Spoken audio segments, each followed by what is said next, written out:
I think it's actually the foundational skill in any area of our life. It's why what I love to do is help parents learn to regulate their own emotions, because that's always the first step to then what I think is the most important thing of parenting is teaching our kids to learn how to regulate the widest range of emotions as possible. To me, that's the biggest emotional privilege, at least, you can go into adulthood with.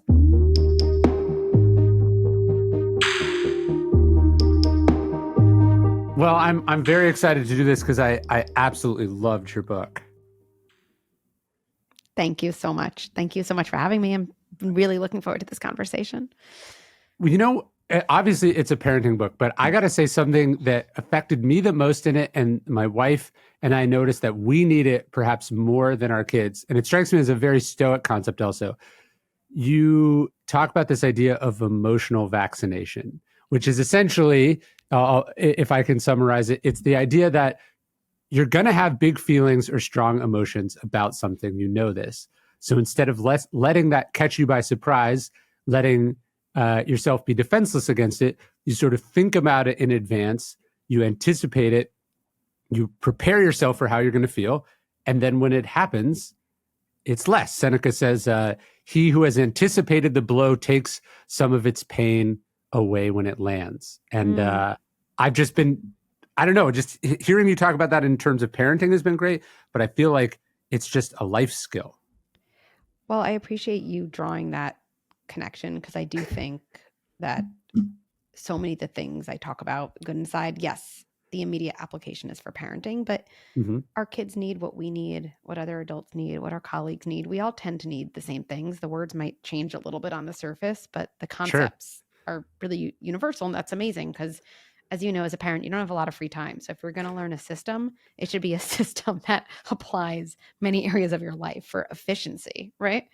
Yeah. And when it comes to emotional vaccination, yeah, I think we all on some level feel like our feelings are our problems, but our feelings are so rarely our problems. And in what we're talking about right now, being surprised by our feelings, that often is one of our problems, because not only do we have the feelings to deal with, we have the surprise to deal with, and humans don't like feeling out of control. And so when you do prepare yourself, even if it's, hey, I'm about to go into my house and let's be honest, one of my kids is probably going to freak out. Okay, that's probably going to happen. I'm probably going to feel frustrated. We're going to get through it. I can cope with it. When that moment comes, I actually think something amazing happens, where instead of feeling startled and overwhelmed, you actually feel a little like a magician. You're like, well, I did kind of predict this was going to happen. And the same thing in marriage and so many other areas of life. Yeah, the Latin phrase is premeditatio malorum, a premeditation of evils. Obviously, evils is a strong word here, but I was thinking about it like I have a crazy travel day tomorrow. I'm leaving at 9. I'm doing something in the afternoon, and then I have like an hour to get to the airport to fly home. So if all goes as planned, I miss no time away from the family, really, but a lot has to go as planned. And we're entering fall/winter, so there's weather delays, the holidays, so travel delay. Like the chances of this going right, maybe it's better than even, but there's also a high probability that it won't go right. And then there's just the probability that getting it to go right is stressful and I have to run. And, there's just all this stuff. Like I'm going to have feelings about this as it's happening. And I'm just trying to go, okay, what does it look like if it goes poorly, right? What's the worst case scenario? What's my backup plan? And then also, reminding myself, hey, getting upset about it while I'm stuck on the runway doesn't make the plane go any faster. Being rude to the person behind the counter doesn't unlock, the secret backup plane that, some people seems to think it does. And so you think about it a little bit and you're vaccinating yourself. I think that's a really important word if you understand what vaccines do. You're vaccinating yourself so your emotional immune system is prepared for it when that enters your body, which it inevitably will. Yeah. And I think one of the ways I think about anxiety is, it's some amount of uncertainty coupled with our underestimation of our ability to cope. And I think most of us, me included, we try to reduce anxiety from the uncertainty side of the equation. We try to make things more certain, or we try to problem solve right away, but that actually doesn't work. And reminding ourselves of our coping ability is one of the most powerful things we can do to actually cope with feelings. And so when you do kind of emotionally vaccinate yourself, okay, I might be on the runway and then I'm going to end up being late to this meeting, or I'm going to miss dinner. And even if you say nothing to yourself besides that might happen and I can cope with it. I'm not going to like it. Definitely not going to like it. And I can cope with it. You're not only vaccinating the situation, you're putting yourself in touch in advance with your ability to cope. And then when the moment comes, it's almost like we've pre-wired coping into the moment before it even happens. Well, that's a good point, because I have noticed that although I get anxious or stressed out when I'm inconvenienced at a minor level or things are not really in my control, I get stressed and I have trouble handling it and maybe I freak out or whatever. But I tend to I don't think I'm patting myself on the back too much here, but I handle really big situations quite well. Right? Like it's like you freak out over a paper cut, but if your arm got cut off, your body you would go into such a state of life or death that you would figure it out. And so it's this weird paradox where we don't handle the minor inconveniences and the minor stresses pretty well, because as you said, we underestimate our ability to handle that. And then we actually don't worry that much about the catastrophic stuff because we know we're pretty good at those kinds of situations. Yeah, probably in those situations, we have less of we're aware that we're not in control. So our body isn't anxious. We probably just go into problem solving mode, right? Yeah. But you're right. In the smaller moments, we forget. And this is one of my most helpful things I say to myself when I remember is just, Becky, wait, like I've done hard things before.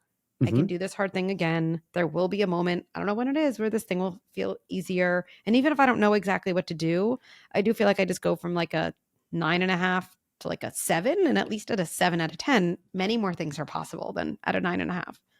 That's something that Marcus Aurelius writes to himself in Meditations. He goes, how will you meet the problems of tomorrow? He says, with the same weapons you met them with today. The idea being that, yeah, you've gone through a lot of hard things. I mean, we just lived through a global pandemic. Like I've thought about this. It's like we would ask our grandparents, like, what was the Depression like, or World War II like?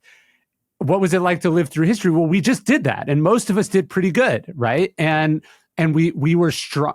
If you had asked us in February of 2020, how could you handle even like 1/10 of what transpired over the next 3 years, you would have been like, no way, I'm out. Like I couldn't possibly do it. And then what did most of us do? We did it because we didn't have a choice. That's exactly right. That's exactly right. And parenting does that to you too, right? If you were like, okay, you're not going to sleep for the next 2 years, you'd be like, well, obviously that's physically impossible, so I should just die right now. But you handled it, you handle it pretty well. Like you muddle through it and you figure out a way to survive. And then somehow still though, the uncertainty of the future feels very intimidated, as if you didn't just get through a trial by fire.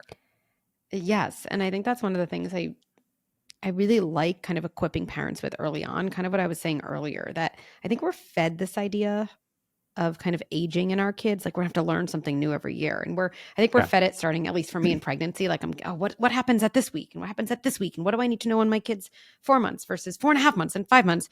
But to me, a very kind of different system is, what are the things that matter? Okay. And they're always the same.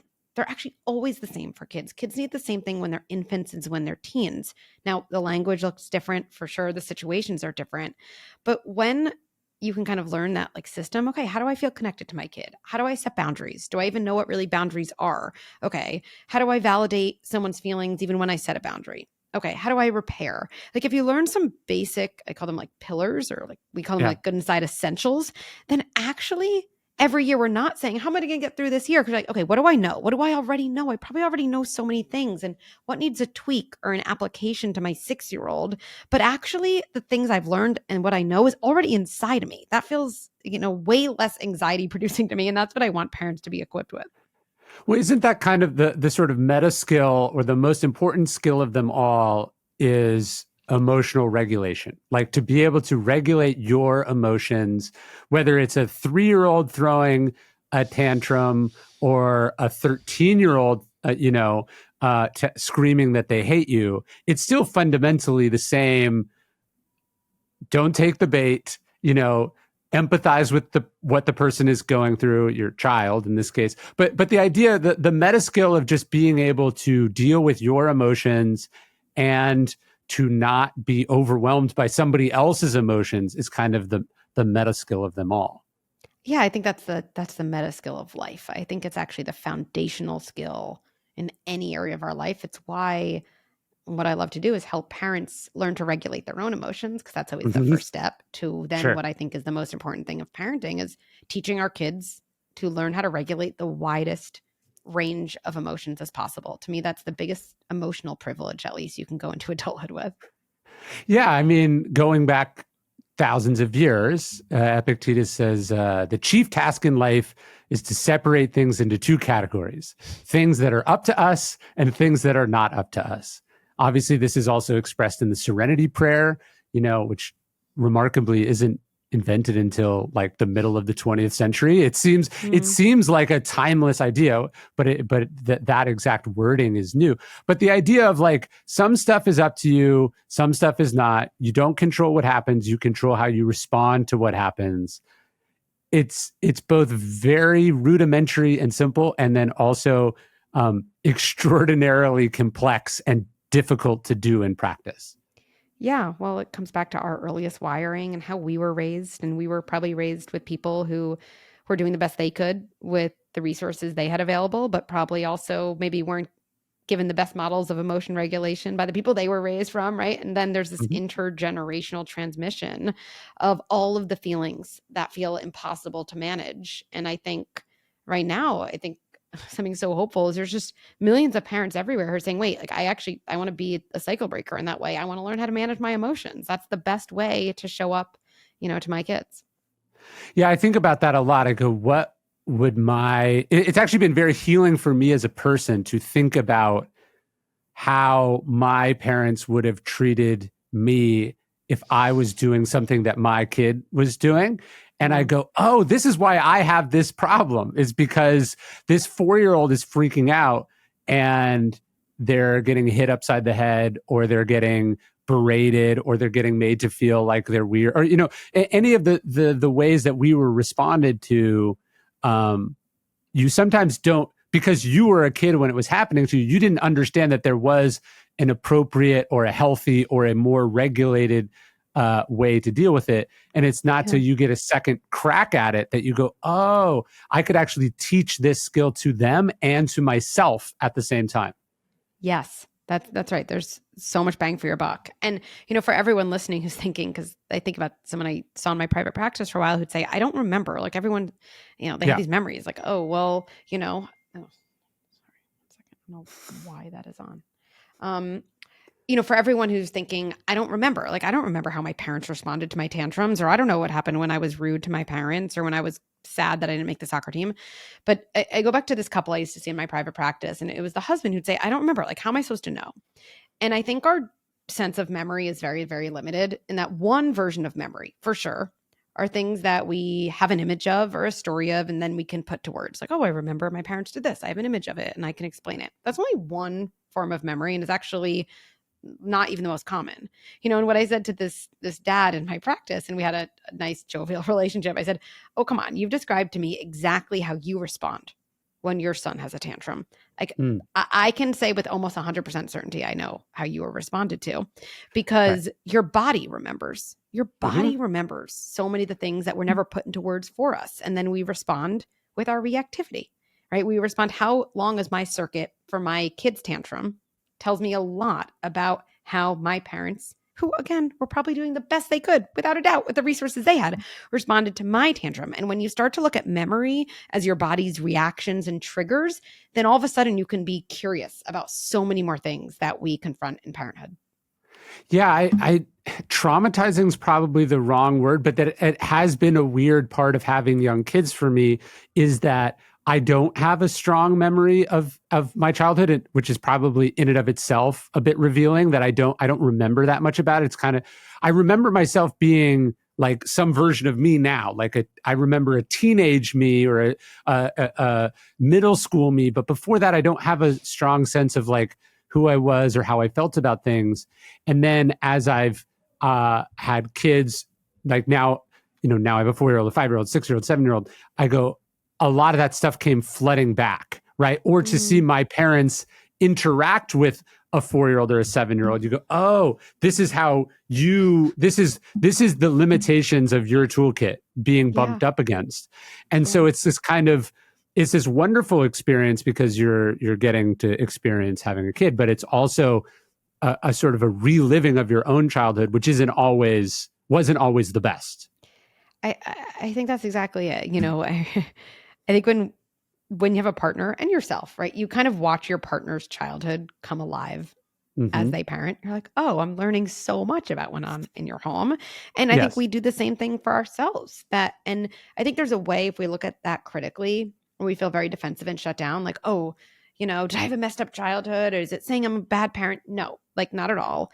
Every parent, if they're open to it, can learn more about themselves while they parent their own kids than probably any other part of their life journey. Because your body comes in contact with things. When your kid has that tantrum or has a sleep issue or gets left out, your body kind of scans itself. And it's like, well, what do I know about these types of situations? And you have encoded memories. They happen not to be your child's. They were your own. And if you can differentiate those, okay, well, wait, this isn't my kid, but this is knowledge. This actually is useful information for me to reflect on. Then yes, you can show up with increased regulation, sturdiness, and intentionality in how you want to show up to your kids today. This idea of being able to regulate your emotions, which is different than suppressing your emotions, obviously, and the ability to deal with frustration as the sort of most important skill, it strikes me as a reframing from how most people think about most things, right? You say this in the book, like people want their kids to be happy. I would say most of us want to be happy. That's what we sort of think we're aiming at. But then you sort of say, well, actually maybe resiliency or dealing with frustration or, having flexibility, having a sort of self-awareness, that there are these other skills that actually allow happiness to happen. And in fact, if you are aiming at happiness, you're probably not going to get it. Yeah. Yeah. I can flesh that out a little bit more because, so many of my ideas around parenting, right, to give some background, actually came from all the work I was doing in private practice with adults, young adults, older adults, and started to see these patterns. It's like, okay, kind of the things I knew about their early years, the struggles they had in adulthood. And it allowed me to wonder, like, well, what happened here? And what kinds of things might have led to different outcomes? And what will help these adults kind of rewire in a way that helps them live in a way that's more in line with their values? And what if we reverse engineer that information to parents today so you can just start out? And I think this was a big part of it. This, like, what is resilience versus happiness? And, a lot of these ideas, came from working with this set, honestly, for a period of my private practice. I was seeing like all these late 20-year-olds, let's say, who, like, all of them, and I'm in New York City, so there was a little bit of homogeneity to their stories. Like they went to some, they went to Harvard, they went to Yale, they went to, whatever college, the college. Okay. Then they graduated top of their class. Then they got a job as, I don't know, an investment banker. Like, they kind of like checked these boxes of these things that are external markers of success, supposedly maybe make people happy. Right. And then they were like all 28. And they came to me in my private practice. None of them knew each other. It's just this collection of, people feeling completely empty, completely unable to function in like really adult life. They didn't find relationships that were meaningful. And they were really, really lost. And even would say to me, like, that they felt very fragile. Right. And I was like, wow, there's this huge gap. What is this? And when I started to do some like data collection, okay, well, where did this come from? Let's figure this out. I really did hear remarkably similar stories about their childhood. And they'd say to me, like, I know I'm supposed to say in therapy, like, my parents messed me up. They're really uninvolved. That's not my story. Like, my parents are always there. I felt so loved by them. I felt so supported by them. And then I, kept doing some digging. And a lot of the things I heard was that happiness was a real goal for their parents in raising them. Like happiness as a goal in childhood. And I know people hear that, they're like, okay, sorry, what's the problem? Like, we want our kids to be happy. What's wrong with that?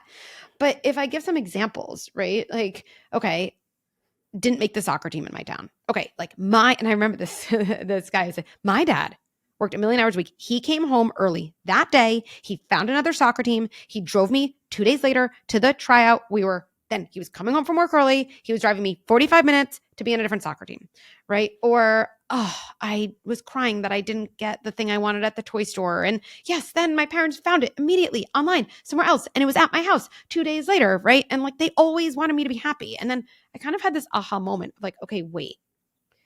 So what happens in childhood when we kind of really orient toward our kids' happiness is any moment where our kid has intense distress, we believe we have to exit them out of distress and enter them into happiness. And so what's happening in their body is I feel frustrated or sad or let down or less than. All feelings we all feel throughout our lives. There's no way out of those feelings.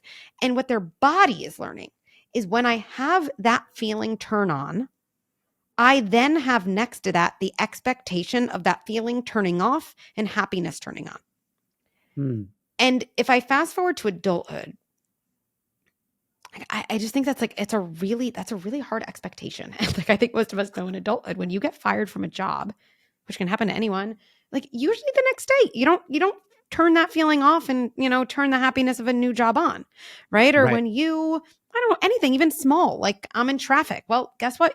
The best thing to do when you're in traffic is cope with traffic. Like there's no immediate exit, right? To not traffic. And so what I saw was a real inability to cope with anything distressing and almost an expectation that happiness should be around the corner, which leads people feeling very paralyzed. And actually what we were saying earlier, Ryan, totally unable to feel capable in a time of stress because they were never taught to tolerate stress.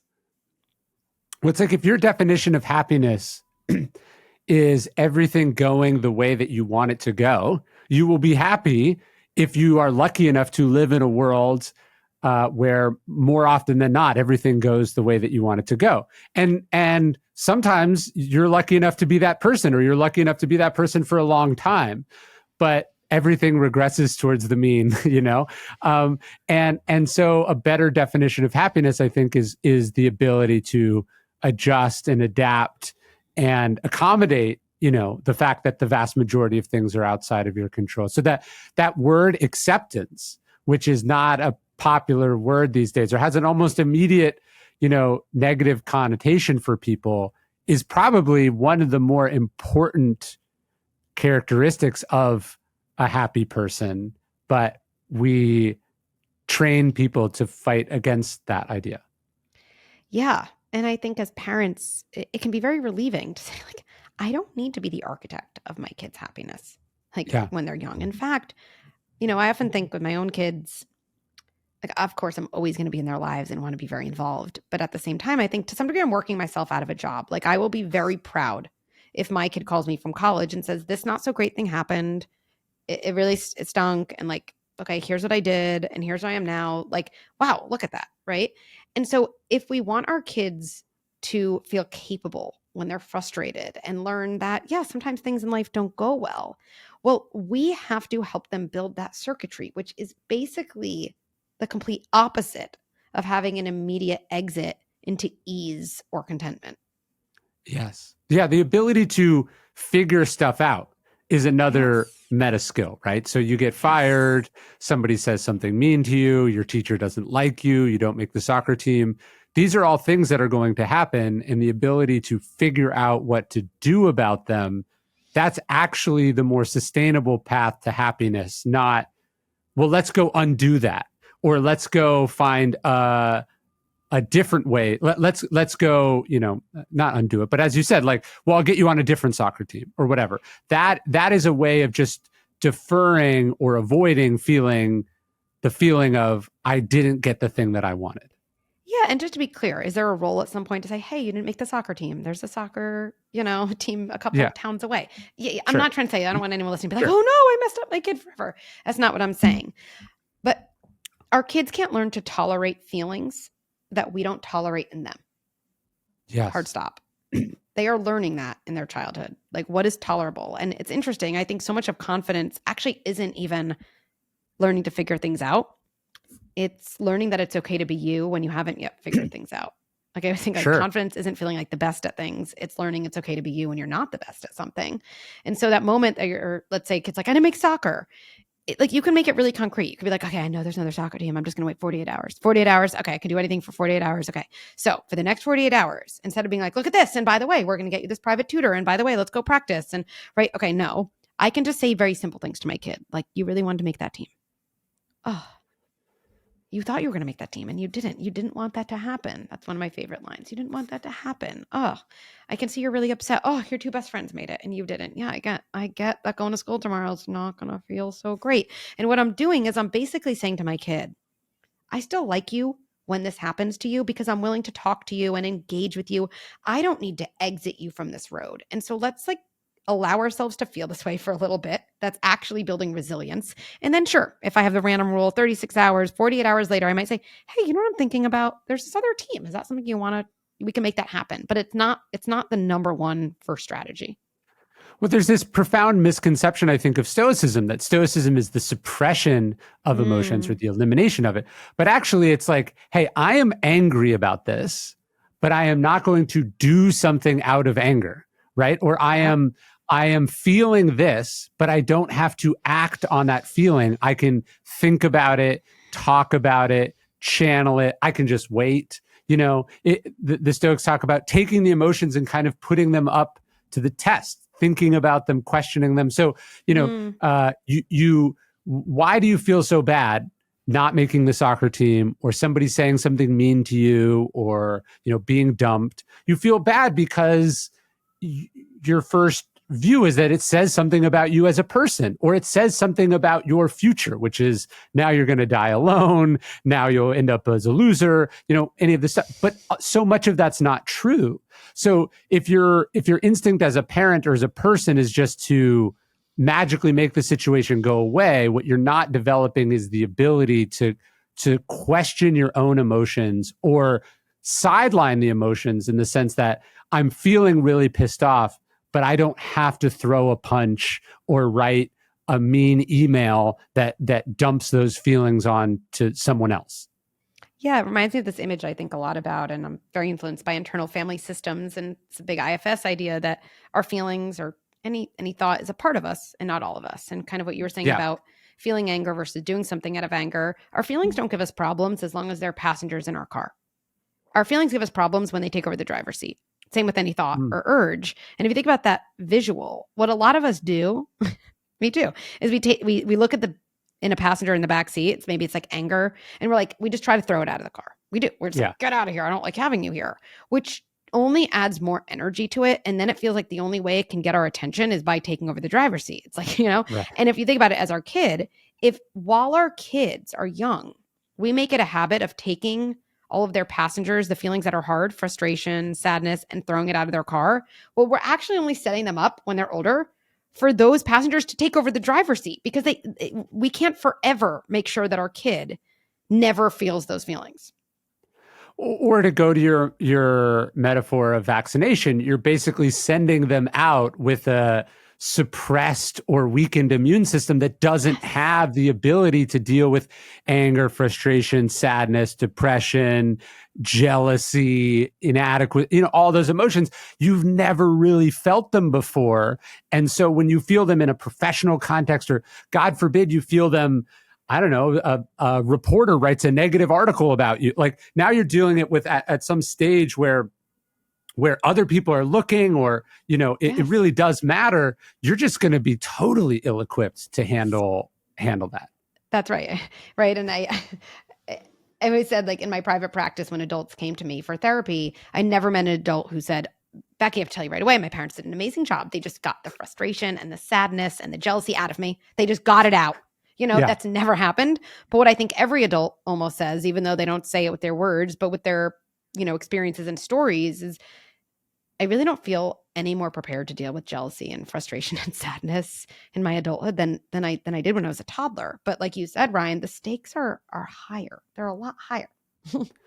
Isn't it weird though, like putting aside whether parents sufficiently prepare their kids for those things, there really is no mechanism in society or culture to deal with those things. I mean, yes, some religions say this is a sin, don't do that.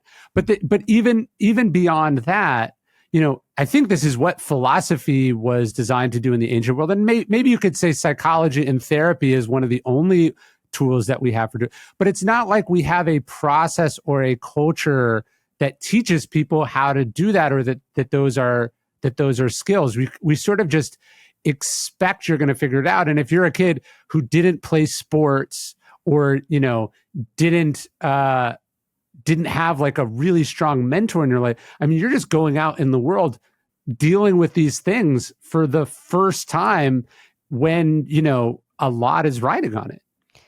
Yes. I mean, I think it's something I feel so passionately about changing, right? Where I think the reason there's no mechanism, I mean, there's a lot of reasons. One thing is emotion regulation. It can't be taught didactically. It can't be learned in a book. It can't be learned intellectually. It's absorbed through relationships. And that doesn't mean if you didn't get it in your earliest relationship, you can't get it. That's why, over time, people go to therapy, or people have mindfulness, right? But it's absorbed in the context of a relational experience. And so, like we were saying, well, we have generations of people who were never taught how to regulate their emotions. They're now parenting the next generation, right? And so it's hard to absorb regulation from an adult if that adult was never taught that to them in the first Sure. place, right? And that's why I think, yes, the beauty of saying, wait, maybe this is the biggest gift I can give my kid. And by the way, it's the biggest gift I can give myself. Being an adult who's more able to regulate your emotions than you used to be, it's like the whole world is your oyster now. You're like, wait a second, like so many things are possible. And it's really concretely helpful. And to do that at the same time, I think is like the most rewarding part of being a parent, and the hardest part. Well, it's a process. Just like you don't go to therapy one time and then you're fixed, just like you don't read one book and then you know what to do. It's this process of getting the information and then applying it, and then seeing where it helped and where you didn't go far enough, seeing the result. It's this sort of process that you really engage in your whole life. And to think of philosophy and therapy and parenting as this sort of ongoing thing that you're doing, where you're learning and improving and you're evaluating. I think this is why journaling is so important, because you get to kind of turn it into a conversation with yourself, or a progress report that you're that you're writing to yourself. It's not this transformational epiphanous thing. It's a process. Yes, it's a process. It's a practice, like you said. Yeah. Exactly. Right. Like, I'm not like so big into yoga, but people I know who are really into it, they're not like, I did it. I'm done. Because done. Actually, I think what ends up happening, actually, this is really true with how I think about parenting, and hopefully want to inspire other people too, with yoga or working out. Like, people start with an outcome in mind, but I think the people who really get into practice get kind of more addicted to the practice than any outcome. Right. Yeah. And then they just love having that as a part of their life. Well, this is almost the problem with books. And obviously, as someone who loves books, I feel weird saying this, but the problem with a book is that a book has a beginning and an end. And then you say to yourself, I read that, right? As opposed to, I am reading that. Right. It's not a thing that you finish. It's a thing that you do. So, it's this idea the Stoics talk about lingering on the works of the master thinkers, that it's this, you're reading and rereading, because when you come back to it, you are different, even though the words are the same. And so fundamentally, I think even in parenting books and in a lot of self-improvement stuff, the problem is you go, oh, I bought it and I read it. I did the thing. You're reading about things that you haven't experienced yet, and it's not till you experience them that you can fully learn the lesson. And so I think this is why I did the Daily Dad, which is a page a day, and the Daily Stoic, which is a page a day. The idea of this is an ongoing thing that you're reading and learning about is probably the better way to think about it. Yes to that. And we have members of our in our membership who said, I've watched certain videos 10 times. And they say, I really get something different every time. And I said, yeah, well, you're evolving, you're changing. And if you think about, some ways I think about good inside like a language, right? Like most of us, the language of parenting we know is the language we were parented in. And I think a lot of people think, okay, either I want to change lots of things about that language, or at least I want to change a few things. Well, guess what? like if you, I only speak English from, right? That's all I speak. But if I wanted to talk to my kids in Mandarin, I think I'd say that's totally possible, Becky. And like, I'm sure I have to practice Mandarin, and probably in high stress moments, I'm probably going to go back to English, but that doesn't Yeah. mean I am not actually making progress. It means, okay, I take a deep breath and then I go back to my Mandarin work. And as I get further in Mandarin, I'm sure I'm going to learn something I learned the first year that's going to seem so much more useful. And I think like Sure. thinking about it in a language in that way really de-shames kind of the learning process. Yes. And there's this idea that we don't step in the same river twice, right? Mhm. Because, you know, and I think learning is like that. You can't learn things until you're ready to learn them. So you can have you can have a familiarity with something, but it doesn't fully get unlocked until you have the experience that allows you to see where that applies. But that's why it is important to have read, and because then you go, oh, I know exactly where she has a chapter about this, right? I'm going to go back to that thing. I have that book on the shelf, or I'm going to pull up a video about it, or I'm going to, the ability to find the information that is out there, that itself is a form of knowledge. Yes, absolutely. You said something in the book that also struck me as a sort of a life philosophy way beyond parenting, but you said sort of on the surface you see a behavior, and beneath the surface there is a person, right? And having kids and learning that 90% of the time they're hungry or tired or the routine was disrupted, and that's the way they're acting, because your kids are good inside, as you say in the book. Your kids are good. So you quickly look for a reason that they're behaving the way that they are, right? Because you know that they're good. So you're not going, they're doing a bad thing, they are bad. You know that they're good, and you're seeing the behavior as something different than the individual. Or you see that there's an explanation for the behavior, and if you address that, the behavior goes away. If we could go through the world this way as people and understand that even the person who's driving poorly in front of you is going through X, or your boss is going through Y, or the political party that you disagree with is getting this information instead of that information, the ability to separate the behavior from the person is, you want to talk about ways to happiness or surviving in the world. Understanding that is such a powerful thing. Huge. And I think that was one of the core things that led me to kind of put all these ideas down, right? Is that I was really trained in the parenting world from a very different perspective, right? At the time, I wanted more parenting kind of guidance, training. And so I went to the institution that all my colleagues talked about, and it was all about timeouts and punishments and sticker charts, and no one ever really voiced the assumptions in which that was based. But I do think in a lot of those more behavioral approaches, there is a collapse between the behavior you see on the surface and the identity you assume underneath. Like the only reason I'd punish my kid is in some ways, like I thought, okay, well, they were rude to me and they know better. They know better and they could have done better and they purposely chose not to do better. And so I still don't know why punishing them would change, but I know when I get in that mode, punishment makes sense, right? Because we see our kid as the antagonist, as the enemy. And I think I'm a pretty first principles thinker. And I was like, wait, none of this makes sense. It kind of came to me in this moment, in my practice. I was like, wait, I'm sharing advice with parents. And I actually said to them, I was like, had this huge sensation in my chest. I was like, no, timeouts. This doesn't even make sense. And I said to them, I was just like, I don't even believe what I'm telling you. I'm really sorry. Like, don't do what I'm telling you. And they were like, what? And I was like, I just know there's another way. Come back to me in a few weeks. And they didn't come back, which I don't blame them for. But I just really like stripped things down in my head. And I think what I was left with, the singular thought I was left with was kids are good inside. Adults, I believe, are too. Kids are good inside. And then I started to build up a building there. And I said, wow, there's a gap. There's a literal gap. And for anyone listening, I encourage you to actually, assuming you're not driving, but if you're not driving, to like separate your hands and to like really look at one of your hands and say, okay, this is my kid. This is who they are. This is their identity, right? In one hand, this is who someone is. Identity. My kid is good inside. They're inherently good. So that's their identity. And then you look at your other hand and put it very far apart and just say, this is what my kid just did. They just hit. They just said, I hate you. They just looked at me when I said, stop jumping on the couch, and double jumped on the couch right while making eye contact, whatever it is. Yeah. That's their behavior. And that was not so good. Okay. So there's a gap between good identity and bad behavior. And in all of our most frustrated moments with our kids and our spouses and our colleagues and ourselves, there's no space between those hands. Like, I'm going to clap them together. It's just, that's what happens.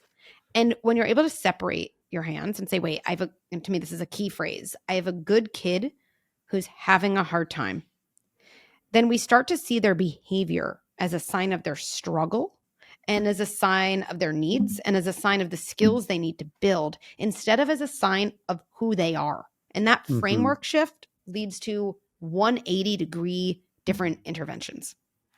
Yeah, someone told me your kids aren't giving you a hard time, your kids are having a hard time. Yes. Right. Yes. And the understanding that your kids are having feelings, and most people are having feelings, and they don't even understand that they're having those feelings. Like, think about depression, right? How long it's taken us as a society, and then just think of any one individual to go, oh, I realized I had depressive tendencies in my 20s or 30s or 40s, right? And then you're expecting this 11-year-old to know something about what they don't know they're depressed, they don't know they're angry, they don't know they're scared.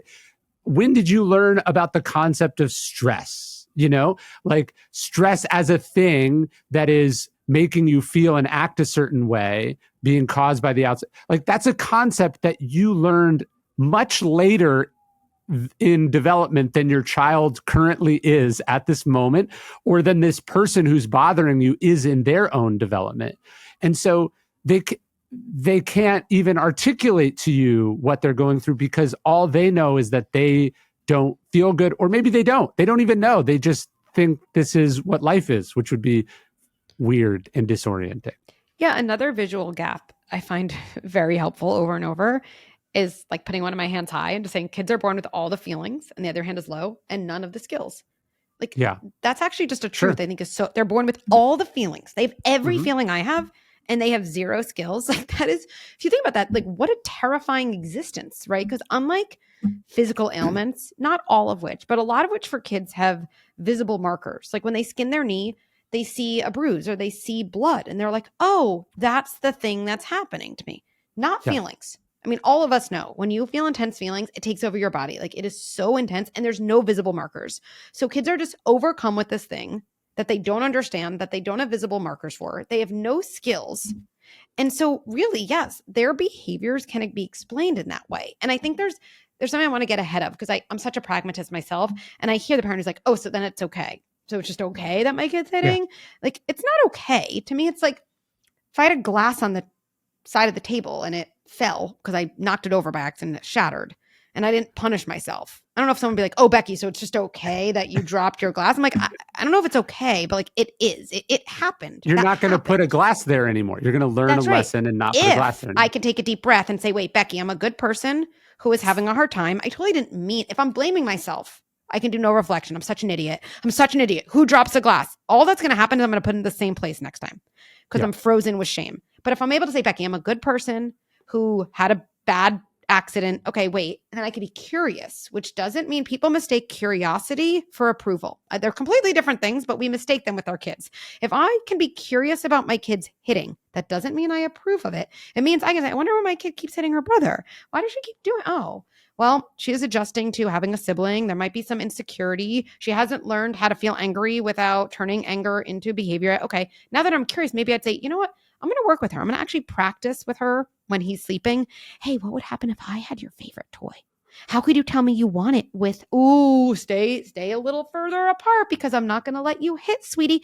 Those interventions, which can, again, help close the gap between feeling and skills, not by getting rid of feelings, but by building skills, happen because I'm curious, because I'm able to see my kid's identity as separate from their behavior. My 4-year-old was telling me that he could teleport. And so I was like, what do you mean? And he was telling me he thought he could teleport because sometimes he is in the car and then he wakes up in his bed.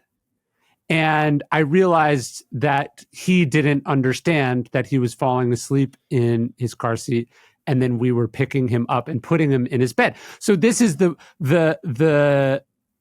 child the mind of a child trying to make sense of a thing that it's too big for it to understand.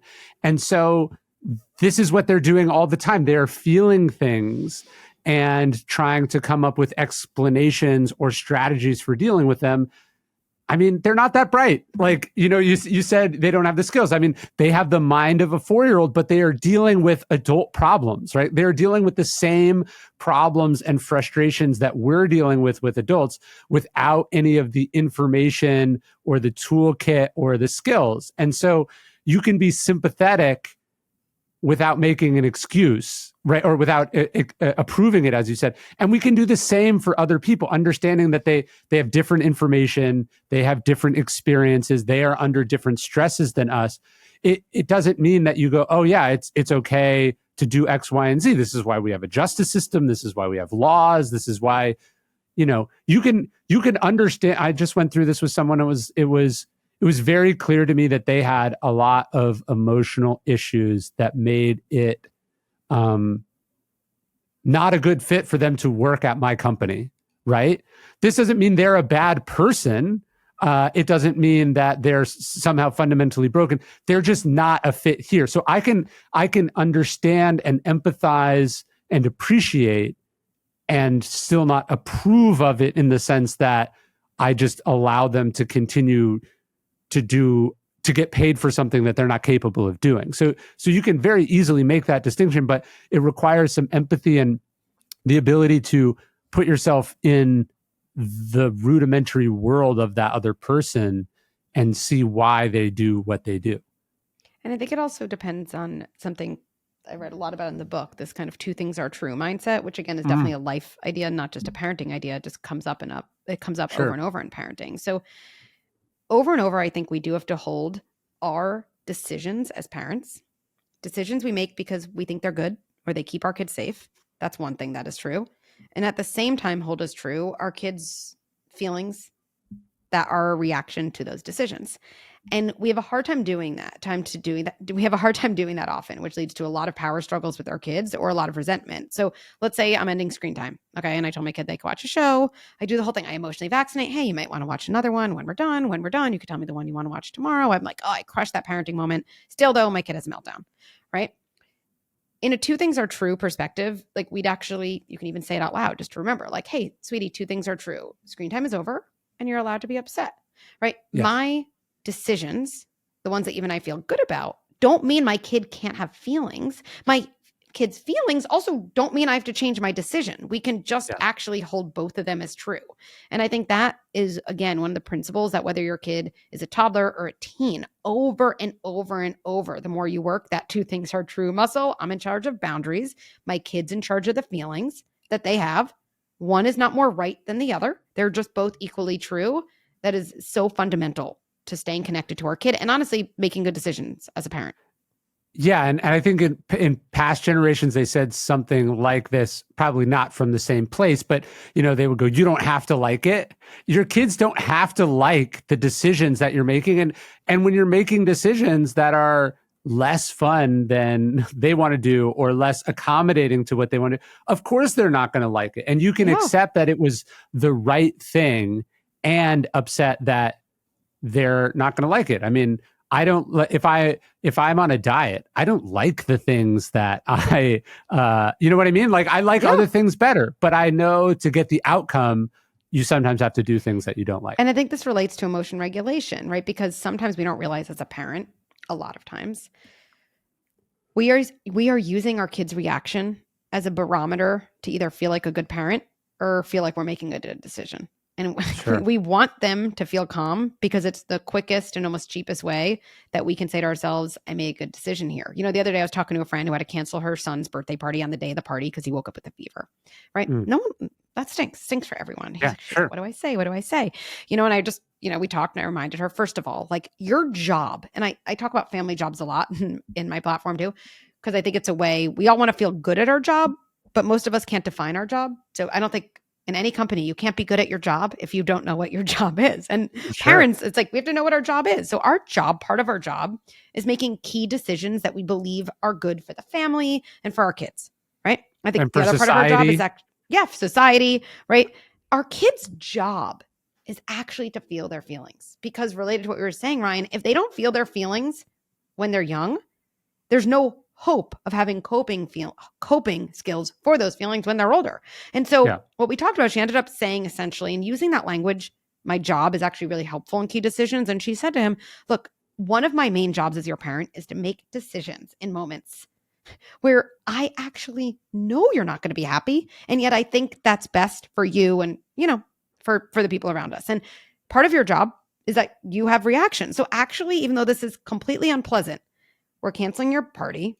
I get that you're upset. We're actually both doing our jobs. It's not easy. It's not fun. Just like some days at a company, they're not fun, but you do your job well. Well, if you think your job as a parent is to make your kid's life wonderful and fun and happy, then you can't make the hard but right decision for their health and then also the health of all the people that you're inviting over to your house. Remember, we just went through a pandemic. Right. You can't make that right decision. And so life and leadership is a series of conflicting or overlapping obligations and priorities. And you have to be able to make that. And understand that their job is not necessarily to appreciate or understand or like all of those decisions. No. But it doesn't exempt you from having to make them. And in fact, to give them what they want in that situation is actually to deprive them of what they want and need over the long term, which is to be given skills and to live in the house of a responsible adult and, yada, yada, yada. Yeah. And I talk about pilots a lot because I think there's so many metaphors that really bring this idea of what I call sturdy leadership to life, which are the same principles that make a CEO really sturdy and, definitely make a parent one, right? So imagine being on a turbulent flight, right? Imagine being on a really turbulent flight and, you might have to make an emergency landing. Okay. Right. And all the passengers they're screaming because they're nervous. And let's say also they're like, it's not that bad. We should just continue to go to Los Angeles and not have to land in Missouri. Okay, fine. Let's say that's happening. So picture one pilot, right? Who essentially is saying, oh, okay. I mean, I guess we don't have to make the emergency landing. Okay. We'll keep flying, everyone. Like even if on the surface I'm protesting for that, I think I'm pretty disturbed internally that my protest is enough to make the pilot change their decisions. Right. And yet if the pilot says, hey, I know everyone's scared. I also know this is going to be terribly inconvenient. And my job is to make safe decisions for this plane. And even if no one likes it, I know we have to land safely in Missouri. It's okay if you cry and scream. It's okay if you write an angry review about, our airline company. I'm going to do what I really believe is best. I want that person as my pilot. I really do. I mean, this is the problem we're in as a society where we have elected leaders that seem to think their job is to do whatever their base yells at them to do, not what is actually right. It's funny you're talking about the screen time thing. What really hit me with that is the other day, my kids were asleep. My wife and I were watching TV, and then I was thinking in my head, okay, it's late. It's time for us to go to bed. And I just turned it off. And my wife was like, hey, what are you doing? And she was like, you got to give me a heads up. And I was like, you're totally right. And I was like, if we feel, and because I felt the same way, right? When she's done it, it's like, if I'm feeling it as an adult and I know that the TV is going to come back on some other time, I know that it didn't disappear forever. What does a 3-year-old think about this? So of course they freaked out when the iPad disappeared from view. I mean, they don't even have object permanence yet. Right. The iPad could be gone forever. They don't understand. And so when you understand that, it allows you to, one, respect or appreciate the freak out a little bit, but also prepare them in such a way that maybe you lessen it in advance. That's right. And this is what I love helping parents with so much. Whether I'm talking to parents or kids, I always think that it's more powerful to teach people how to think than what to think, right? So even the screen time example is a great one. And I always find coming back to my own adult life is useful, right? Because we forget we're not that different from our kids and what they need. Not at all. If I was sitting watching a show, let's even say it was by myself, because often our kids watch screen time without us because we're like, okay, I'm going to use this time to it's a babysitter do other things. Exactly.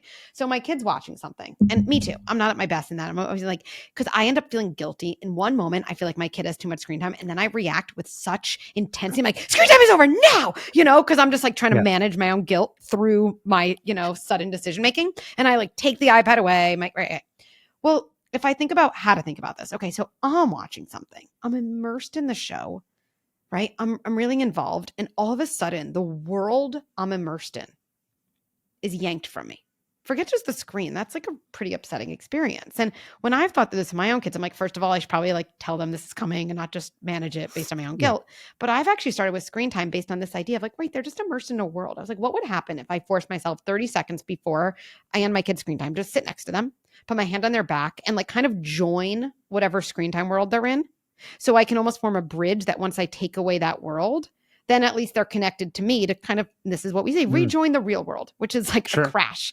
And it's been like, I don't even know if that's some like proven strategy, but I'm like, right, they're immersed in a world, then they're alone. Okay, well, I know for me, if I was immersed in any world before it was yanked from me, it would be great if there was like a human helping me, bridge that gap. And it has. It's not like they never have a meltdown, but it's been a huge difference.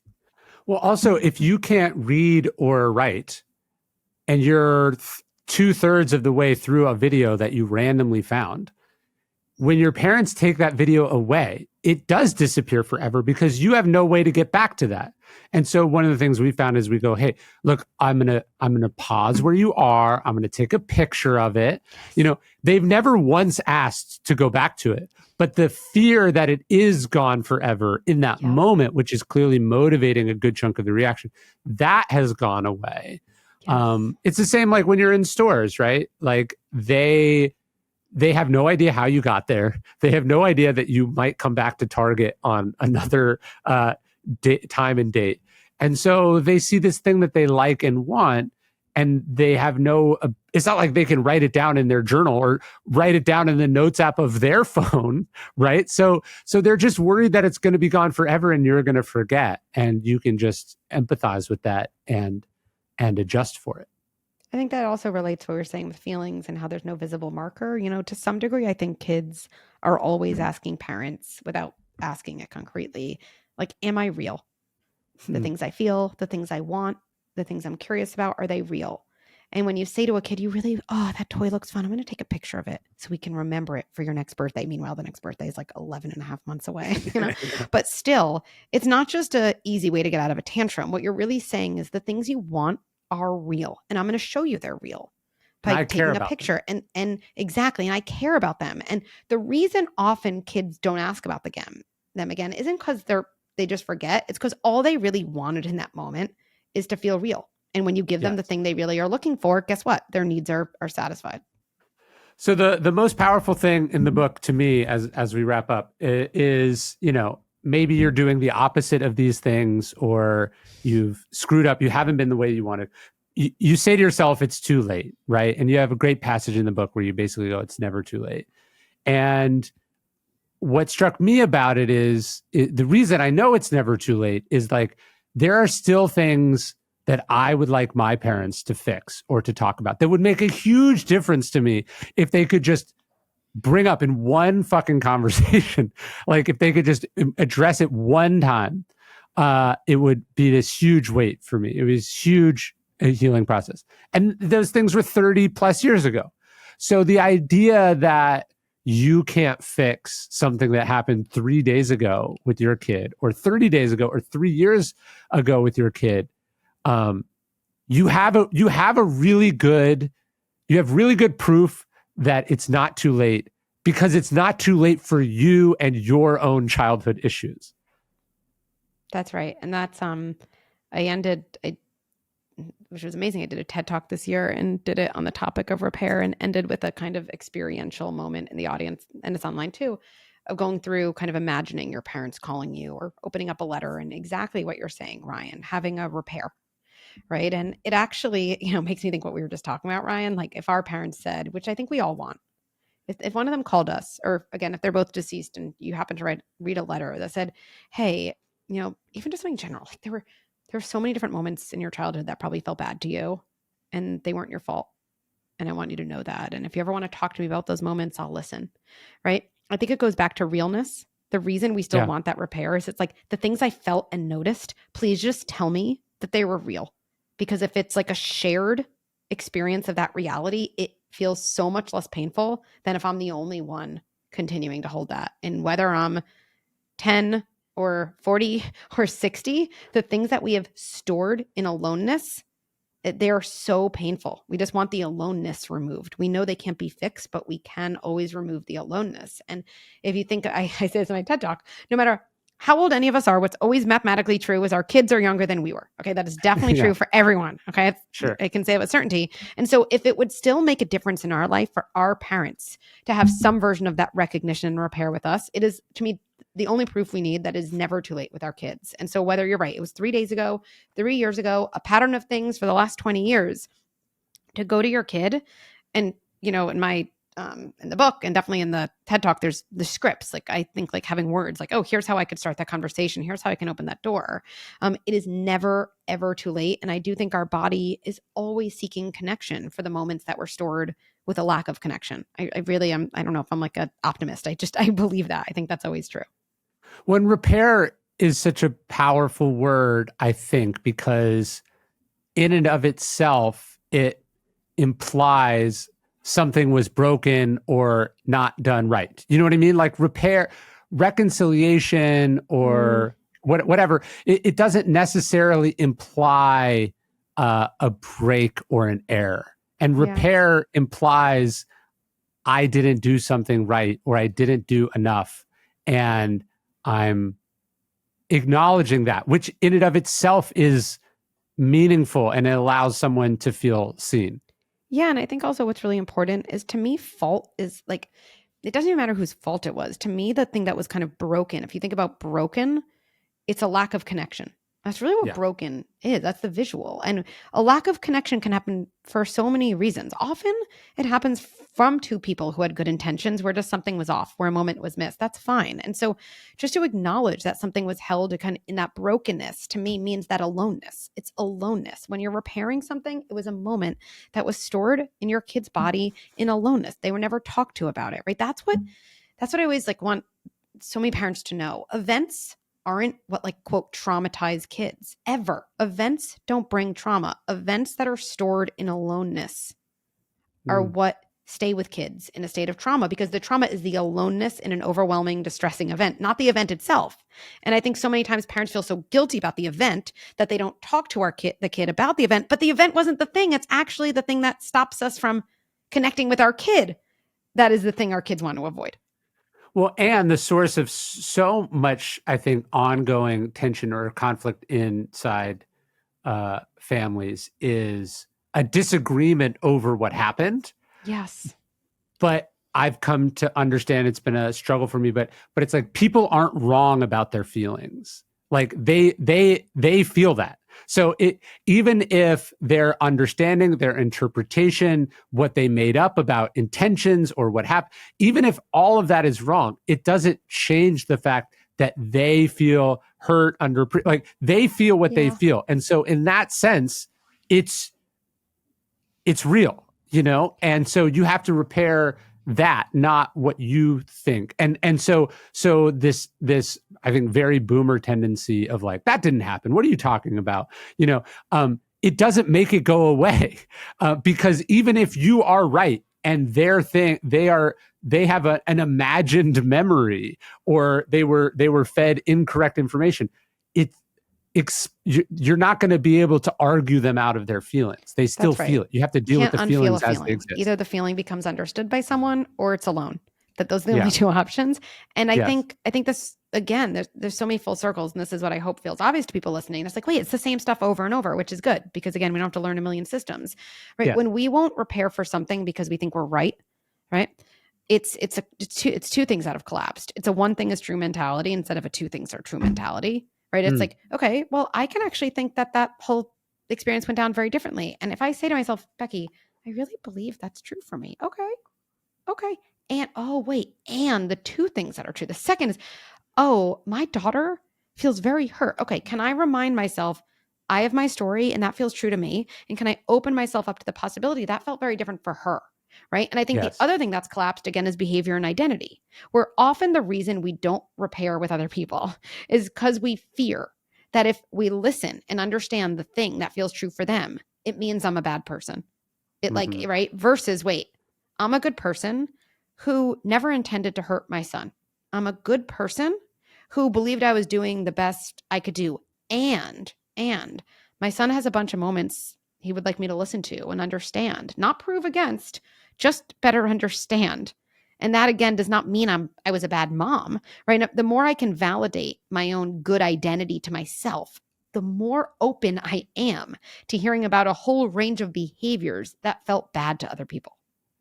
Yeah, and yeah, full circle. If you can accept that your kids are good inside, even when their behavior demonstrates otherwise, you also deserve the same treatment/gift, which is you are not always the parent you wanted to be or the person that you would like to be, but inside you are good. You just didn't always do good things. And Yes. addressing or apologizing for or acknowledging those behaviors, it not only doesn't change the fact that you're good inside, it's the only way to get closer to bringing the inside stuff on the outside. It's a way to become more consistently that thing.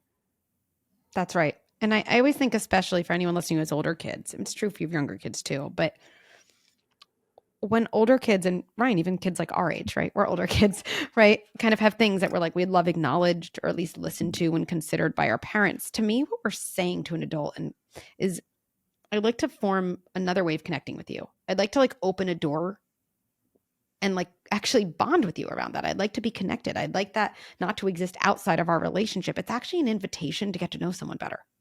And like, if you think about all of the parents who have kids who are older who say, wait, so if I go to my kid and say, hey, there probably were things that didn't feel good to you, and I'd like to listen to understand and just to learn more, what I'm really saying to my kid is, I want to get to know you better. I want to get to know more of you. It's such a beautiful act of relationship building.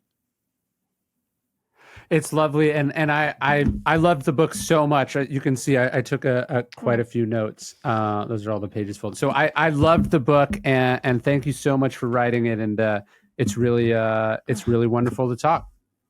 Thank you so much, Ryan. Thank you for all the work you do. It's so nice to have this conversations. Thank you. Likewise. Thanks, all right, let me hit stop, and we'll make sure it uploads.